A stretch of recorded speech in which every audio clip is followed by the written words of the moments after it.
jika beliau hanya menyampaikan kepada kita salam hormat kepada kita semua, dan beliau berpesan supaya kegiatan seperti ini bisa dilaksanakan secara lebih teratur dan berkelanjutan. Tadi saya sudah dibisiki oleh Ibu Nova bahwa Taman Budaya ini terbuka untuk kita semua, terutama yang ada di Kota Samarinda, untuk diisi dengan kegiatan-kegiatan yang hebat dari Kota Samarinda. Tepuk tangan kepada Kepala Taman Budaya.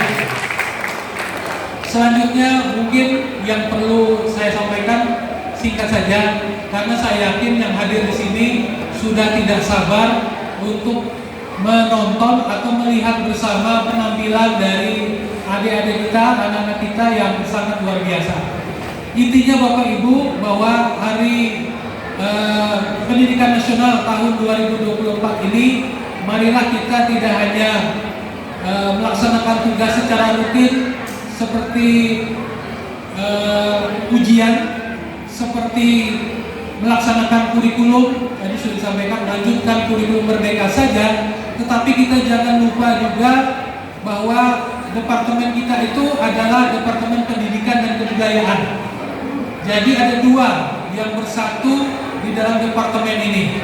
Orang pendidikan juga harus berbudaya, dan orang berbudaya juga harus berpendidikan. Setuju atau tidak? Setuju.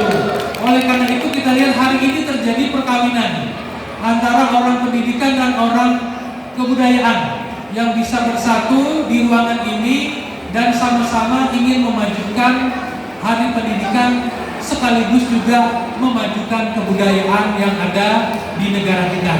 Karena negara-negara besar seperti Amerika Serikat, ya, Arab Saudi, kemudian yang sekarang Bapak Ibu kita banyak suka itu drakor, ya, Korea Selatan, itu mereka memiliki departemen kebudayaan selain juga departemen pendidikan. Artinya suatu negara tidak akan bisa maju dan berhasil jika tidak seimbang antara pendidikan dan kebudayaannya. Oleh karena itu kita harus bersyukur anak-anak yang akan tampil ini di depan kita ini sebenarnya adalah calon pemimpin bangsa, ya, bukan hanya karena IKN akan pindah ke PPU, ya, semakin dekat dengan ibu kota negara, tapi juga karena memang anak-anak inilah yang nanti akan menjadi generasi emas tahun 2045. Nah, oleh karena itu perlu ada keseimbangan. Bapak Ibu tidak perlu lagi mencari calon-calon pemimpin, ya. Calon pemimpin itu sekarang sudah ada berada di hadapan kita atau di sekitar kita. Satu atau dua dari anak-anak ini insya Allah akan ada yang menjadi gubernur. Amin. Ada satu atau dua dari anak-anak ini yang akan menjadi menteri. Ada yang menjadi bos sawit. Ada yang menjadi bos batubara. Dan presiden. Amin.